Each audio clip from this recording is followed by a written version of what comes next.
Joe Biden tries to brush off inflation but gets pooped on by a bird. Hollywood won't say gay in China, and a mass shooting in a New York subway station rocks the city. I'm Ben Shapiro. This is The Ben Shapiro Show.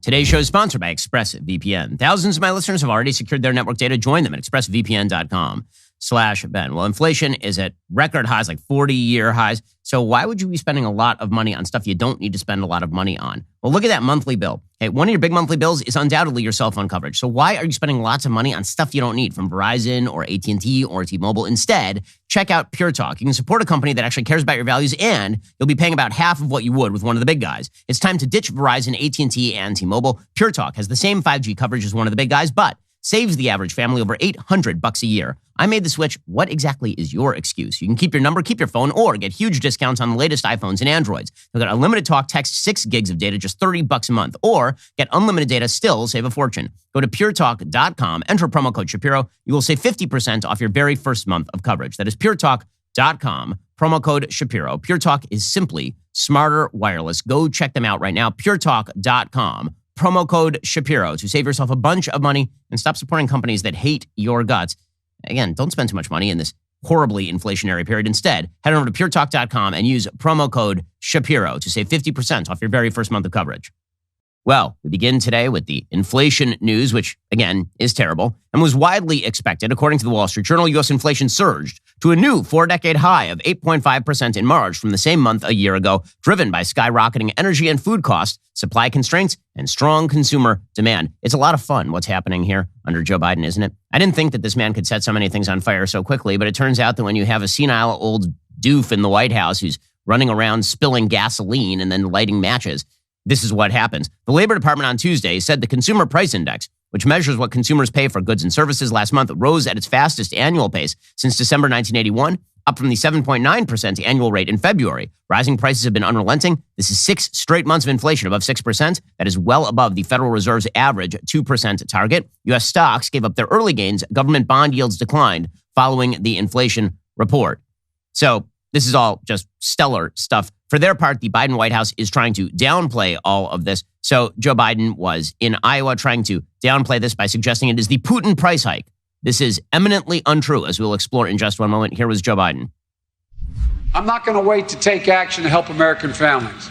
I'm doing everything within my power by executive orders to bring down the price and address the Putin price hike. In fact, we've already made progress since March inflation data was collected. Your family budget, your ability to fill up your tank, none of it should hinge on whether a dictator declares war and commits genocide in a half a world away. Okay, so here's the problem for Joe Biden. First of all, anytime he leans over during a speech, you're just afraid he's not going to be able to lean back up, that he's going to lose his center of gravity and like the Leaning Tower of Pisa in slow motion. Except in fast motion for Joe Biden. You may have noticed that he had something on his lapel there. That is because he was pooped on by a bird while he was speaking about inflation yesterday, which is just the best symbolism ever. You can see it right here. This is the American eagle pooping on Joe Biden as he speaks in Iowa about how he's got inflation under control. And the American eagle's like, I will have none of that, sir. And that's not hyperbole. It's about being made in America. A lot of that has to do with this industry. Bonk.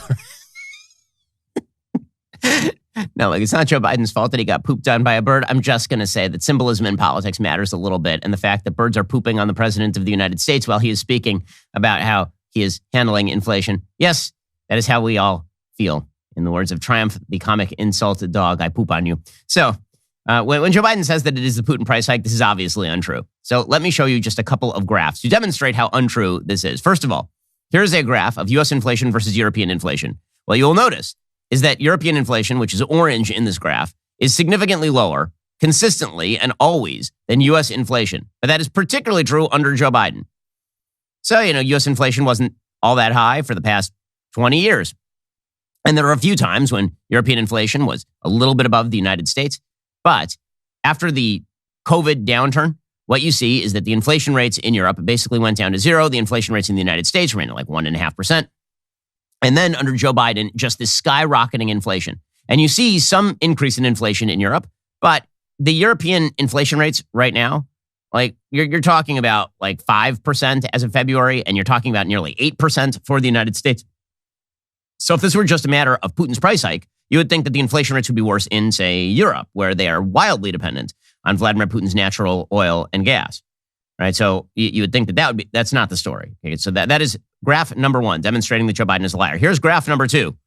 Okay, so Joe Biden says that it is Putin's price hike. This right here is a graph of inflation in the United States.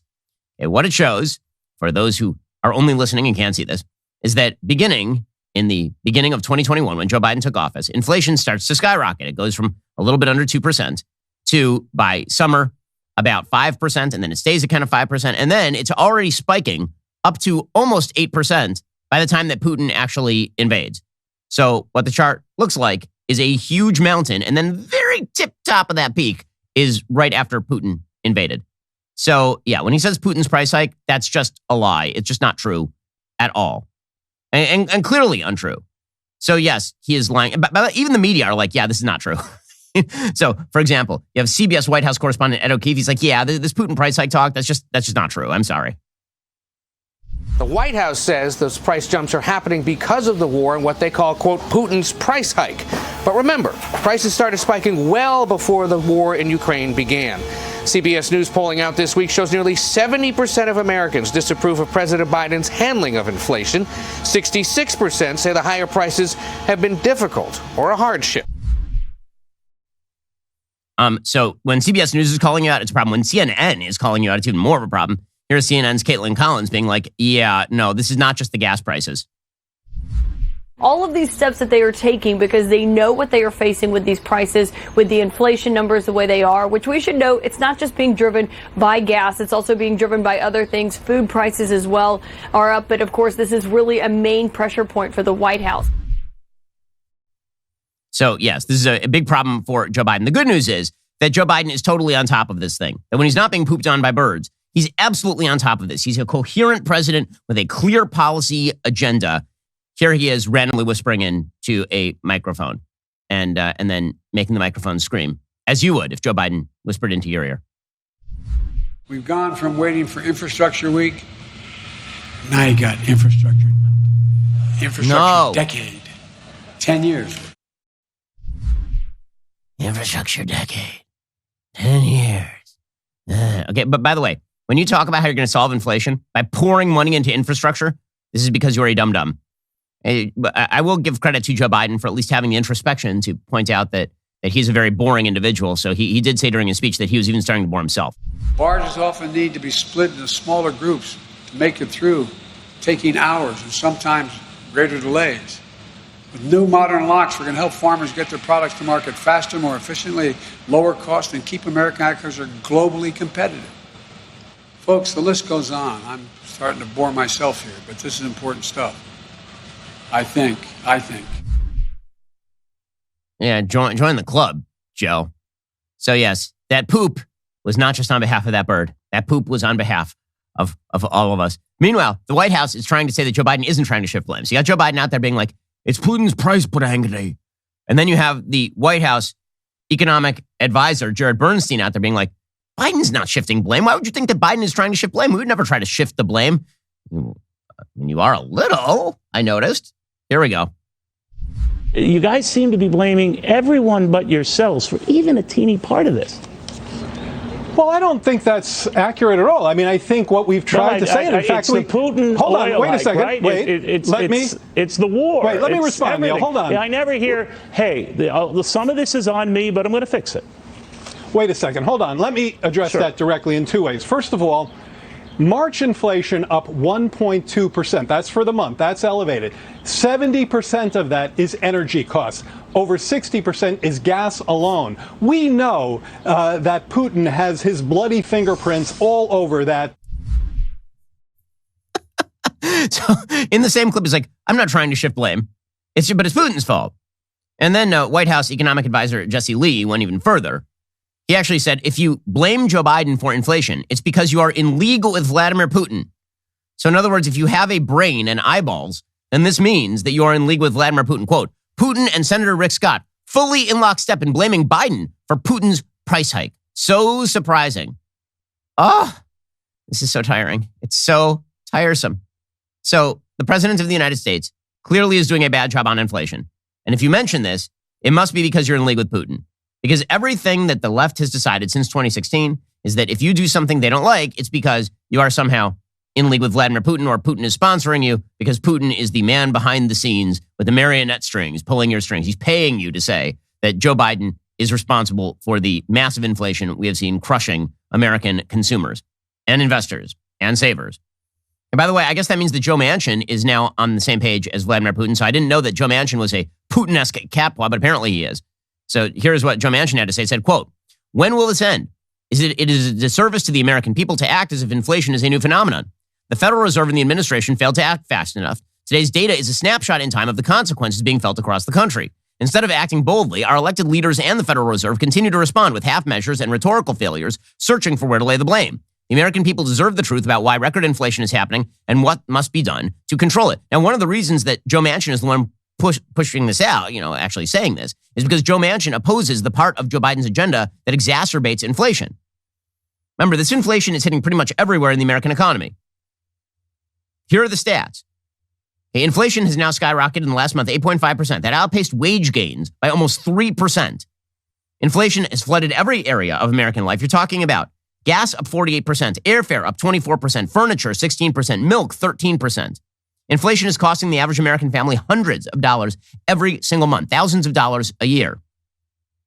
And by the way, the claim, as I mentioned again, that it was Vladimir Putin that did this is just ludicrous. In February 2021, the month after Biden took office, the inflation rate was 1.7%. In April 2021, it was 4.2%. In May 2021, the inflation rate was 5%. In October, it was 6.2%. In November, it was 6.8%. In January, it was 7.5%. You'll notice all of that happened before Putin invaded Ukraine. And again, it's not just supply chain issues, because that should be affecting Europe somewhat equivalently to the way it's affecting the United States, and it just is not. Well, I mean, these inflation statistics, they can keep you up at night. This is why you need the best bedding products available, so you can actually sleep at night. This is why I only use Boll & Branch sheets. I mean, I literally took all of my other sheets and I threw them away. Boll & Branch is all I will sleep on. Boll & Branch uses the best 100% organic cotton threads on planet Earth for a superior softness and better night's sleep. Their sheets aren't just buttery, breathable, and impossibly soft. They actually get softer with every single wash. They look great. They feel great. They are excellent. There's a reason that all my kids every morning are trying to crawl into the bed and go to sleep in our bed, because we have the Boll & Branch sheets. They've got those signature hem sheets from Boll & Branch that are bestseller for a reason. They use the highest quality threads for a superior softness and a great night's sleep. Sheets made with threads so luxurious they are beloved by 3 U.S. presidents. They feel buttery to the touch. They are super breathable. They're perfect for every season. There's a reason they have over 10,000 stellar reviews. One of the best things about their hem sheets, by the way, is that sometimes you get a hem sheet and then it pulls off the actual mattress. You wake up at like 3 o'clock in the morning, your face is on the mattress, which is weird and gross. Not with Boll & Branch sheets. They're perfectly fitted. Get 20% off site-wide April 11th to April 17th only at bollandbranch.com. That's BOLL and branch.com for 20% off site-wide April 11th to 17th. bollandbranch.com. Go check them out. Now, the real reasons for inflation are pretty clear. One is that the Federal Reserve has done a horrible job of reining in its own electrified spending policy. So the Federal Reserve has been pumping money into the economy for a decade and a half. And this is the predictable consequence of pumping money into the system for a decade and a half. Between 2008 and 2015, the federal funds effective rate, which is the overnight lending rate that the federal Reserve sets, where banks lend money to each other backed by the Federal Reserve so they can shore up their balance sheets at the end of every day. The federal funds effective rate was essentially zero. It rose to about 2.25% in May 2019, and then it dived back down to zero as a stimulative measure to try and stimulate the economy during the COVID lockdowns, which means the Federal Reserve essentially from 2008 to now subsidized spending at a 0% interest rate. The problem didn't stop there, because during the COVID downturn, the Federal Reserve purchased about $4 trillion in assets, picking up a bunch of troubled assets and injecting more money into the economy. That is going to supercharge the economy. So all of that's the Federal Reserve. Some of that is on Trump. Some of that is on Biden.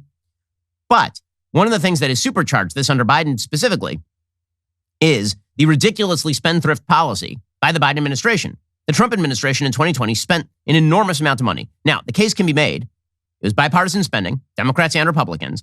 The case can be made that some of that spending was necessary, because when you lock people in their homes, even if they are young and healthy, and tell them they're not allowed to go to a restaurant or go back to work, you're going to have to fill in that gap somehow. And the federal government basically just paying people to stay home for prolonged periods of time is going to amount to extraordinary spending. But here's the problem. Joe Biden came into office and none of that was necessary. We had vaccines by the beginning of Joe Biden's administration. By April, every elderly person in the United States had had the opportunity to take the vaccine. My parents got it at the end of February and they're 65. Now, this bizarre notion that you needed to continue to stimulate the economy to the tune of trillions of dollars, it's totally crazy. In 2020, the government spent about $6.6 trillion in federal outlays. In 2020 the year of the amazing recovery, the government spent $7.2 trillion. And this is going to be the new normal from here on out. Projected spending for every year, and that's projected, okay? That's not going to include all the new discretionary spending that people are going to add on top of it. We went from spending in this country about $3 trillion a year prior to the 2008 recession to spending about $4 trillion a year after the 2008 recession to spending $6 trillion a year in 2020. And I promise you, within 2 years, we'll be spending $7 trillion a year in this country. All of this is wildly unsustainable. The federal debt burden in the United States is now $30 trillion. And that does not include the unfunded liabilities of Social Security and Medicare. That's just the stuff we've already borrowed. That is utterly unsustainable over the long term. So why are you surprised that the currency is inflated? And what you really should be worried about is the fact that in bipartisan fashion, but really exacerbated by Democratic administrations like Joe Biden and Barack Obama, what you've got here is a tremendous failure to rein in spending that is going to create economic stagnation in the long term. Inflation is a really bad short-term problem, and it will get solved over the course of the next year and a half by the Federal Reserve ratcheting up those interest rates in dramatic fashion. We'll probably tip over into a recession in order to do that. If the Federal Reserve actually does know how to do it, it's just ugly and no one wants to do it, but they know how to do this.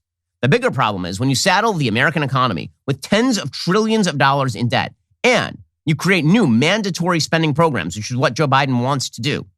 When you do that, you're burdening the American economy with such a heavy burden that there's no way that the spindly legs of American capitalism can maintain that burden. This is not a matter of a straw breaking a camel's back. This is a matter of a truck breaking a camel's back.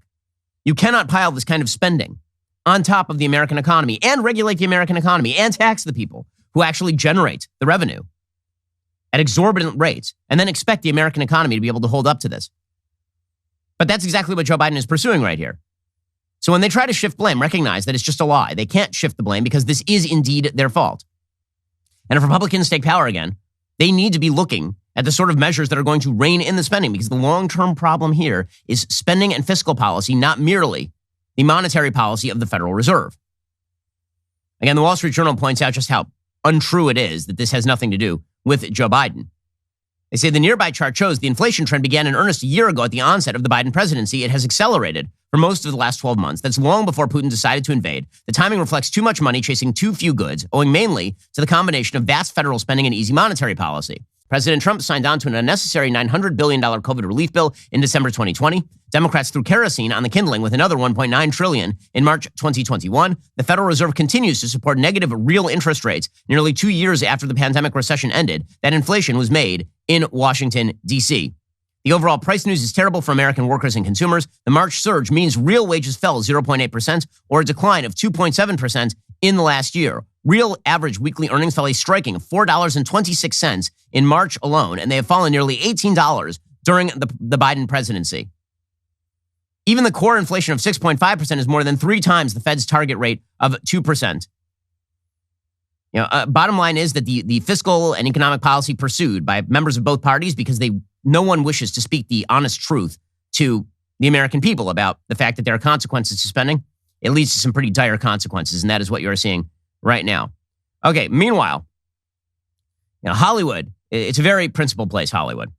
It's so principled that they let off the Oscars with intellectual and comedic luminaries like Wanda Sykes and Amy Schumer and some lady who I'd never heard of shouting gay at you. Right? Gay, gay, gay, gay, gay, gay, gay, gay, gay, gay, gay, gay. Remember that? Because after all, Florida has a bill that says you're not allowed to sexually indoctrinate young children. And this has been deemed by the left to be the Don't Say Gay bill. So they say that we have to say gay as often as humanly possible in a state like Florida, where gay people literally have all the rights that they have everywhere else in the United States. But we have to pretend that Florida is a really, really backward, horrifying place where gay people cannot live their lives, which of course is wildly untrue. Now, the thing is, Hollywood can say this because they know that they can get away with it. They know 2 things. 1, that there will be no governmental punishment for Hollywood for saying this sort of stuff, nor should there be because this is a free country. And number two, that most American consumers will probably ignore what they are saying and then just go watch movies as they see fit. However, Hollywood's principled stand on behalf of LGBTQ plus IA minus quotation mark, caret, backslash, colon, semicolon, hashtag, tilde. It seems that their courage ends where their bank account begins. Because now, as it turns out, Warner Brothers has stripped a direct reference to a gay relationship from Fantastic Beasts, The Secrets of Dumbledore, for the film's Chinese release. According to The Hollywood Reporter, which confirmed that Warner Brothers admitted to the move, the studio scrubbed the film of clear references to Albus Dumbledore and Gellert Grindelwald's intimate past.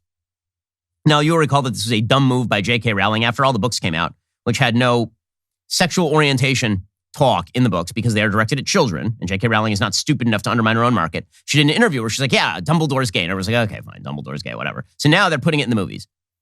Again, directed at children, which is pretty wild. But in China, they don't really like that sort of stuff. So what did Hollywood do? Did they say gay? Did they show the power of their principle and say to the Chinese, gay, gay, gay, gay, gay, gay? No, of course not. Of course not.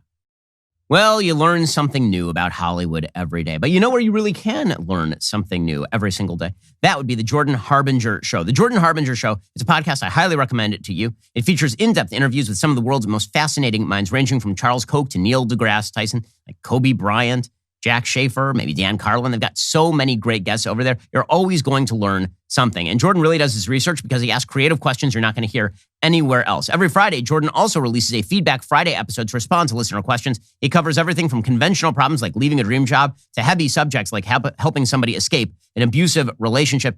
By the way, he has some great interviews recently with Bob Saget and Dennis Quaid. Totally worth the listen. When you listen to Jordan, you're going to learn something new. Even if you don't always agree with Jordan, I don't. You are always going to find out something you didn't know before. Search for the Jordan Harbinger Show. That's Harb as in boy, IN as in Nancy, GER in Apple Podcasts, Spotify, or wherever you are listening right now. Again, check out the Jordan Harbinger Show today. It is worth the listen. Add it to your podcast rotation. That's the Jordan Harbinger Show, Harb as in boy, IN as in Nancy, GER in Apple Podcasts, Spotify, or wherever you are listening right this moment. Okay, so according to Mediaite, Jude Law portrays Dumbledore in the Harry Potter prequel series. Grindelwald is played by Mads Mikkelsen, used to be played by Johnny Depp. Well, Harry Potter author J.K. Rowling revealed Dumbledore was gay in 2009. You can't reveal that one of your characters is gay like 10 years after you write the character. The movies had never explicitly mentioned the character's sexuality until The Secrets of Dumbledore. Dumbledore's lines, "I was in love with you, and the summer Gellert and I fell in love," which marked the first time he professed his sexuality, were taken out of the film in China. While the dialogue amounts to just 6 seconds of the 143-minute film, and other allusions to Dumbledore and Grindelwald's relationship remained intact, the moment was crucial to understanding the Hogwarts professor's past. So Warner Brothers actually issued a statement, quote, "As a studio, we're committed to safeguarding the integrity of every film we release, and that extends to circumstances that necessitate making nuanced cuts in order to respond sensitively to a variety of in-market factors." Well, that's a nice way of saying we just completely collapsed to the Chinese regime. Our hope is to release our features worldwide as released by their creators, but historically, we face small edits made in local markets. In the case of Fantastic Beasts, The Secrets of Dumbledore, a 6-second cut was requested, and Warner Brothers accepted those changes to comply with local requirements, but the spirit of the film remains intact. Yeah, I'm sure that this will please GLAAD. We want audiences everywhere in the world to see and enjoy this film. It's important to us. Chinese audiences have the opportunity to experience it as well, even with these minor edits. So, in other words, you guys are just complete cowards. You're complete cowards. You're totally principled, exactly to the point where it starts to hurt your pocketbook, at which point you're like, those gay people, yeah, whatever. I mean, China's got a really big market, guys. Okay, so what this should tell conservatives in the United States is, one, use your market power. Use your market power, because Hollywood does respond to market incentives. If you stop going to movies that you think spit on your values, Hollywood will have to respond. And if they don't respond, we here at Daily Wire are happy to take your money for DW Entertainment or DW Kids and provide you with entertainment that you actually seek. But Hollywood, again, their principles run precisely as deep as their pocketbook. And we'll see if there's any blowback. Of course there won't be blowback, because here's the thing. All of the actors, all the Wanda Sykes and the Amy Schumers of the world, they want their movies released in China too. That's why you have John Cena speaking Mandarin to apologize for having referred to Taiwan as a country at one point.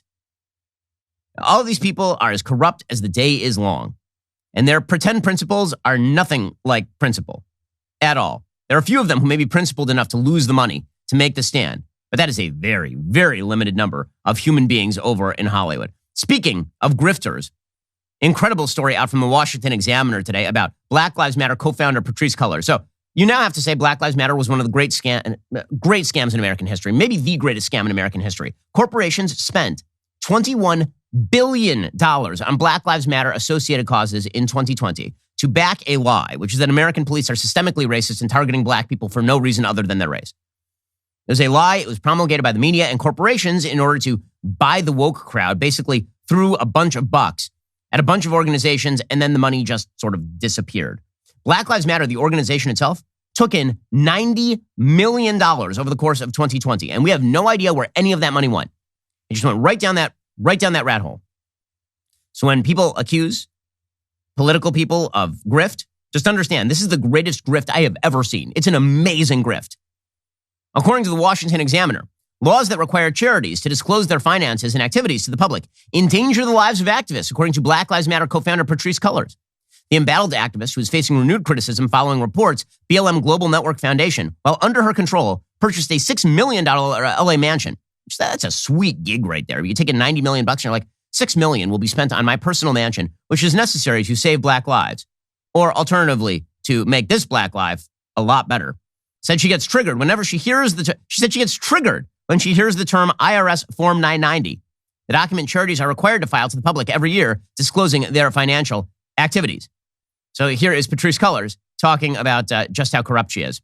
It is such a trip now to hear the word, the term 990s. I'm like, ugh, it's like triggering.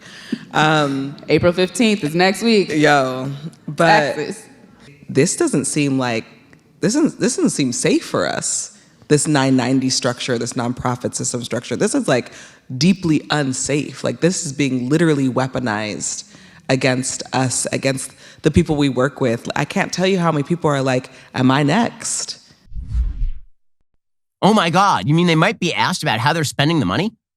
That's crazy. That's totally crazy.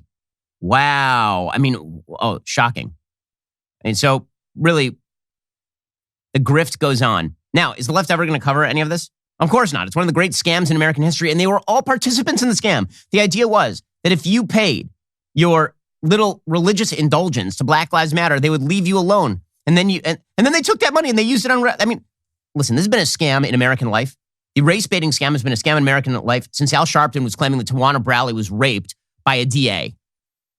And still you have politicians who arrive at the National Action Network to give Al Sharpton, one of the great grifters in American history, piles of cash so that he will then pretend that he has absolved you of your racial guilt and sins.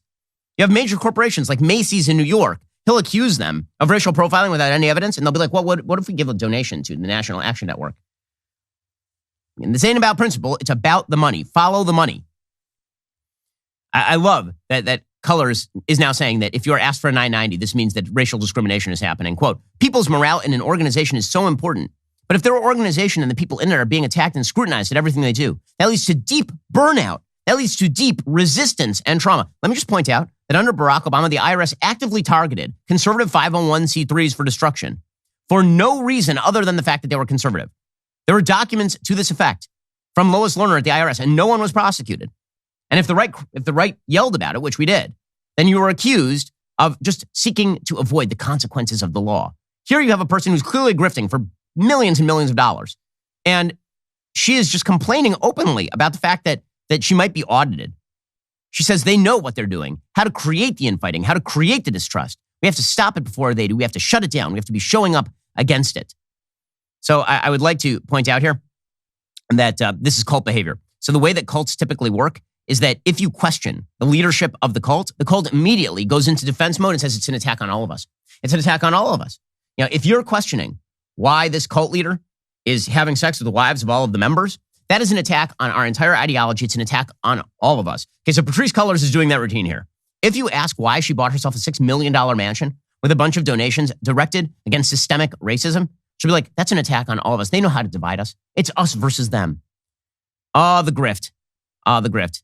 It is, the grift is strong on the left. Okay, meanwhile, major story of the day yesterday is that there was this unbelievable subway shooting in New York. At least 29 people who were injured in this mass shooting. According to the New York Post, a madman disguised as a construction worker turned a Brooklyn subway car into a bloodbath during the early morning rush on Tuesday, setting off smoke bombs before opening fire and wounding 29 people. The shooter was wearing a neon orange and green construction vest and a neon green helmet and muttering to himself on a Manhattan-bound N train when he unleashed bloody havoc just before 8:30 a.m. The gunman suddenly put on a gas mask and released 2 smoke grenades as the car pulled into the 36th Street station in Sunset Park. "Oops, my bad," the suspect mumbled, according to witness Fatim Jaloshi, after opening the canister and then pulling out an axe and dropping it on the floor. As the crowded subway car filled with smoke, the shooter took out a 9mm semi-automatic Glock and fired 33 rounds of commuters, hitting 10 victims, leaving at least 19 others wounded. Those hurt include 2 teenagers aged 15 and 19, a pregnant woman shot in the leg, 7 men, 3 women, law enforcement said. Of the 10 victims hit by gunfire, 5 were listed in critical but stable condition. Others suffered from smoke inhalation and other related injuries. Police later identified the shooter. He said he'd been treated for mental health issues at a facility with violence, not physical, but the kind of violence a child experiences in grade school that would make him go get a gun and start shooting mother effers. A stranger named Claire who witnessed the shooting said of the gunman, "I thought he was an MTA worker at first, adding so many rounds were fired she lost count." The gun, which was used by the shooter, had 3 extended magazines on him. It jammed in the middle of the bloodshed. One of the magazines was found in a backpack. The other was on a seat. And the third in the weapon. The gun's malfunction was a fluke. Law enforcement sources liken to a miracle. Law enforcement says it was lucky it was jammed. We could be talking about a lot more people in the hospital or worse. Now, you may have noticed, I've now read several paragraphs into this New York Post story. And the question that you may be asking to yourself is, what is the physical description of the suspect? Right? You might be asking that to yourself. What is the physical description of the suspect? We're now like 20 paragraphs deep into the story. The answer is that he is a 5'5" black man. Now, if you watch the early coverage of the story, you would never see any of that. And it matters an awful lot when you're trying to track down a suspect at large, the physical description of the suspect. And you know that if this was a white guy, that would have been revealed by the media immediately, along with a picture. And yet there was a real hesitance to acknowledge the race of the suspect in the early going here, because to do so might trigger thoughts and feelings of racism in people is always the idea. Now, here is the thing. If a crazy black person shoots a bunch of people on a subway platform, and your immediate response is all black people are bad, this makes you a racist and you're stupid and there's no reason why we should take you seriously. But what is incredible to me is that a media whose job it is to provide a description of a person who is at large for shooting nearly 30 people refused for hours to mention the physical description of the suspect out of fear that you might have bad thoughts. You. The real issue is not capturing the guy who just shot 30 people. The real issue is you might have bad and negative thoughts. It takes until, again, maybe 25 paragraphs into this New York Post story before you get to the actual race of the suspect. It's not just below the fold. It's like way down in the fold. It is mentioned, his race is mentioned precisely one time in the story and not in the context of the shooting. Quote, a neighbor who saw a black man park a U-Haul on Monday night on West 3rd Street near Kings Highway reported it to police late Tuesday after realizing there had been a shooting on a nearby train line. So really well done. Again, it's kind of incredible to me. Here is the timeline of events that was provided by the NYPD commissioner in all of this, Keishant Sewell, providing a timeline of events. For 8:24 this morning, as a Manhattan-bound N train waited to enter the 36th Street station, an individual on that train donned what appeared to be a gas mask. He then took a canister out of his bag and opened it. The train at that time began to fill with smoke. He then opened fire, striking multiple people on the subway and in the platform. So, obviously horrifying.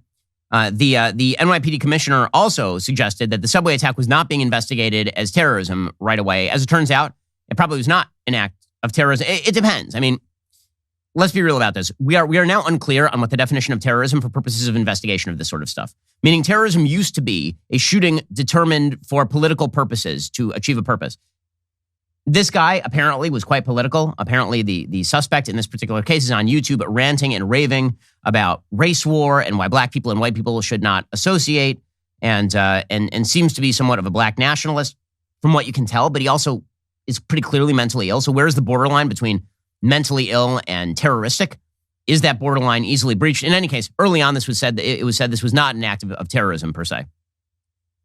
I want to begin by assuring the public that there are currently no known explosive devices on our subway trains, and this is not being investigated as an act of terrorism at this time.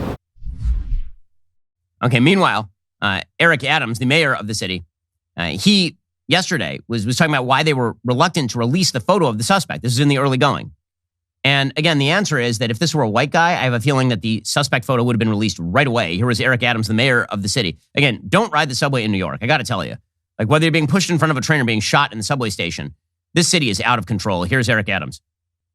You talk about getting the public to try to help you find this suspect. An image, a picture would be useful. Yes. Do you anticipate being able to release one anytime soon?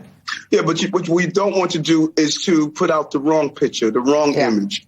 This must be done in a coordinated, intelligent way to make sure that whatever leads we receive, once we properly identify the person we're looking for or a person of interest, that's when you want to release that photo.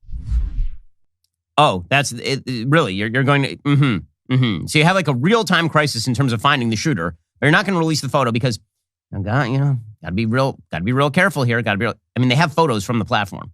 So, the photos are available. You can see them now. So they had those right away. Well, the governance of New York is a garbage heap. And listen, there's no question leftism has been a disaster and it's getting worse every single day, which is why it's time to discuss all of it in a very special episode of Backstage tonight. Not only will your favorite Daily Wire host be there to break down the current state of our country, we'll also be welcoming a special guest. Who will it be? Who knows? That is why you should tune in to catch an all-new episode of us discussing what's happening and how we are actively fighting back on Backstage tonight with me, Jeremy Boring, Michael Knowles, Matt Walsh, Andrew Klavan, and that unnamed special guest. It streams tonight, 7 p.m. Eastern, 6 p.m. Central at dailywire.com or on our YouTube channel, Daily Wire. Do not miss it. If you're not a member yet, time is running out to head to dailywire.com/subscribe. Use code BUILDTHEFUTURE for 45% off your membership. This offer ends tomorrow, so do not miss out. You're listening to the largest, fastest growing conservative podcast and radio show in the nation.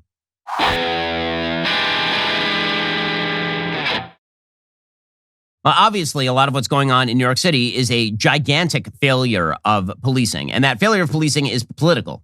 And if you talk to New York police officers, all they want to do is be able to do their job. But they've been spending years on end hearing from Mayor Bill de Blasio and now Mayor Eric Adams that they really shouldn't do their job. And even Adams, who is supposed to be the pro-police mayor, he's been rather hesitant to just unleash the police to stop the crime wave that has engulfed the city. When people are being pushed in front of subway trains or being shot on subway platforms, at that point, you might think about actually allowing the police to do their jobs. Eric Adams has asked a very awkward question, the mayor of New York. He was asked, would you ride the subway right now? The obvious answer is no. Really no. So, I have a lot of friends who live in New York City, and they're all saying, like, yeah, no, I'm not riding the subway. Why'd I ride the subway? They save a little bit of money. I could get killed out there. Here's Mayor Eric Adams trying to pretend that everything is all right in the city. If you were not in COVID isolation, Mayor Adams, would you go ride the subway right now? Yes, the New Yorkers know me. That's one thing they would tell you. I want to be on the front line with the people of this city, not only as a former police officer who had happened to have been a transit police officer, but this is what I do. I ride the subways. I'm in the subway system 3 and 4 in the morning, because if I'm telling New Yorkers they could ride the subway, then I need to lead from the front, and that is what I'm known to do so here in the city. So I'm glad that he'll ride the subway, but he is also protected by the mayor's security contingent. Meanwhile, the Associated Press reporting, as the new year begins, New Yorkers shuddered at a subway crime straight out of the urban nightmares. The death of a woman shoved onto the tracks by a disturbed stranger. The city's new mayor vowed to make sure New Yorkers feel safe in our subway system. But commuters on Tuesday morning faced an attack that evoked many riders' deepest fears. A rush-hour train car filled with smoke as it pulled into a Brooklyn station. Gunshots, at least 33 of them, rang out, wounding at least 10 people. Frightened riders fled. So did the gunmen who remained at large on Wednesday. Much is unknown about the attack, including whether it was an act of terrorism. At a Tuesday evening press conference, authorities said they were looking for this Frank James, 62 character, who they say rented a van linked to the shooting. It was a searing reminder of the city's unyielding battle with gun violence and the specter of terror-like attacks that hangs over New York City, and particularly the subway system that it is its transportation backbone. Oh, is it really about the battles with gun violence and terror attacks, or is it about the fact that you guys undercut the cops for years on end to the point that when Mayor Bill de Blasio would go to the funerals for cops who had been slain in the line of duty, police officers from the Fraternal Order of Police would literally turn their backs on de Blasio? Maybe it's that. Police and security officers have made many attempts to harden the city against such attacks, putting officers on trains and platforms, installing cameras, even doing rare spot checks for weapons on passengers entering stations. Yet the sprawling system with nearly 500 stations largely remains like the city streets themselves, too big to guard, too busy to completely secure. So I love how the media is covering this. It's just an unsolvable problem. There's only one issue with this. 10 years ago, the problem was solved. So why is it unsolvable now? The answer is because you don't like what it says about your political priors. We know how to solve crime. You put more cops on the street and you allow them to actually enforce the law. Yes, you bring back the much maligned stop and frisk programs, or stop, question, and frisk, it is more properly called. And you allow the police to actively look for people who actually have guns on subway platforms. I know this is really difficult for people, but the reality is that crime dropped in New York City because of these policies. And then everybody got very angry on the left because it turns out that a disproportionate number of people being arrested were black and Hispanic. Well, it turns out that a disproportionate number of crimes in the city of New York are committed by people who are black and Hispanic. That is not a racist point. That is a simple demographic fact. That does not mean that you're inherently more likely to be a criminal if you are black or Hispanic. It just means, as a statistical matter, criminals are disproportionately black and Hispanic in the city of New York. This has been true for a very long time. And what that means is that if you're looking for criminals and you find criminals, that is not racial profiling. It's just you policing for crime. If a disproportionate number of people in New York committing crimes wore red hats, you would assume that the police were probably pulling over a lot of people with red hats, or should pull over a lot of people with those red hats if those people were walking with a bulge in their pocket. But the city decided that all of this was it was too hot to touch. So instead they moved away from actual proven policing policies, and then surprise, surprise, it turns out the crime rates increase. Well, I mean, duh. Public officials say the subway system is crucial to the city's recovery from the coronavirus pandemic. Typical daily subway ridership fell from 5.5 million riders to less than a tenth of that over the course of the pandemic. As more people return to offices, the ridership is increasing. On Monday, estimated ridership was 3.1 million people, according to the MTA, which operates the system. But a lot of people are now saying, you know what, I'm just not going to do it. Which means that you're going to see the subway system, one of the kind of crown jewels of New York, starting to fade. Again, all because of politically correct idiocy that is focused in on the evils of the police rather than the evils of criminality. This is not a hard problem. Just like the border problem, you got to enforce the law. It turns out when you don't enforce the law, bad things happen. Shocker. Turns out that I think you're going to get a generation of conservatives out of all of this, because if you got a generation of conservatism after the 1970s, when a bunch of liberals were mugged by reality, when people are being shoved into subway trains by reality, at that point, I think you're going to start to see a lot of people disillusioned by the bad inflationary economic policy of the Democrats, the bad crime policy of the Democrats, the bad social policy of the Democrats. A lot of people are getting mugged by reality these days.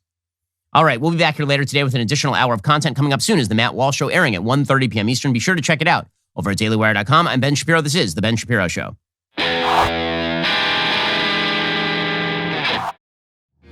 The Ben Shapiro Show is produced by Elliot Feld. Executive producer Jeremy Boring. Our supervising producer is Mathis Glover. And our production manager is Pavel Wydowski. Associate producer Bradford Carrington. Editing is by Adam Sayevitz. Audio is mixed by Mike Coromina. Hair and makeup is by Fabiola Cristina. Production assistant Jessica Crand. The Ben Shapiro Show is a Daily Wire production. Copyright Daily Wire 2022. On the Matt Walsh Show, we talk about the things that matter, real issues that affect you, your family, our country, not just politics, but culture, faith, current events, all the fundamentals. If they matter to you, come check out the show.